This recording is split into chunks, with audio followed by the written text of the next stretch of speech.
Hi மக்களே, இன்றைக்கி carrot கீரை பொரியல் எப்படி செய்கிறதுன்னு பார்க்கலாம்.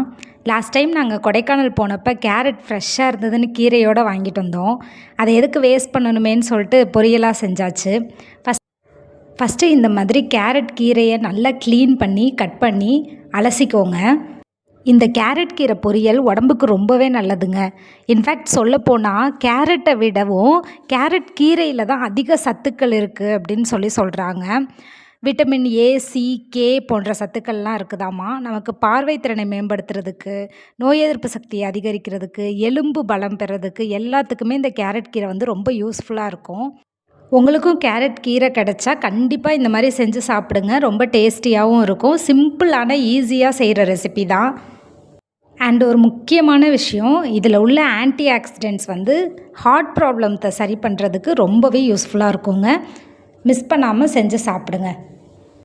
பட் இந்த கீரை சமைச்சதுக்கப்புறம் சாப்பிட்றதுக்கு கொஞ்சம் ஹார்டாக தான் இருக்கும். பட் உடம்புக்கு நல்லதுன்னா எல்லாமே கஷ்டமாக தாங்க இருக்கும். மருந்து கசக்க தான் செய்யும். அதுக்காக மருந்து சாப்பிடாம இருக்க முடியுமா?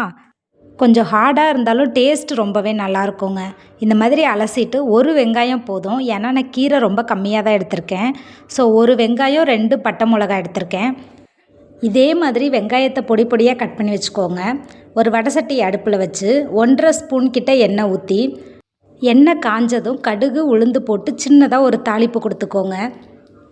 கடுகு நல்லா வெடித்து வந்த உடனே நம்ம கட் பண்ணி வச்ச வெங்காயத்தையும் பட்டை மிளகாயையும் இதில் போட்டு வதக்கி விடுங்க. வெங்காயம் நல்லா கோல்டன் ப்ரௌன் கலர் ஆனதுக்கப்புறம் ஒரு 1/4 ஸ்பூன் சால்ட் உப்பு போட்டுக்கோங்க. போட்டு மிக்ஸ் பண்ணி அதுக்கப்புறம் கீரையை எடுத்து அதில் போட்டு வேக வைக்கலாம். மற்ற கீரைகளை பொறுத்த வரைக்கும் கீரையில் இருக்கிற தண்ணியே போதும் வேகிறதுக்கு. ஆனால் கேரட் கீரைக்கு கொஞ்சம் ஒரு 1/2 கிளாஸ் தண்ணி ஊற்றணும். அப்போ தான் அது நல்லா வேகும். இந்த மாதிரி எல்லா கீரைகளையும் போட்டதுக்கப்புறம் ஒரு 2 நிமிஷம் நல்லா எண்ணெயில் வதக்கி விட்டுட்டு அதுக்கப்புறம் ஒரு 1/2 கிளாஸ் தண்ணி ஊற்றி மூடி போட்டு வேக விடுங்க. இடையில மூடியை ஓப்பன் பண்ணி கிண்டி விடுங்க. அப்போ தான் அடி பிடிக்காமல் இருக்கும். முடிஞ்ச வரைக்கும் சிம்மிலே வச்சு வேக வைங்க. எந்த கீரையாக இருந்தாலுமே சிம்மில் வச்சு வேக வைக்கும்போது தான் நல்லா வேகும்.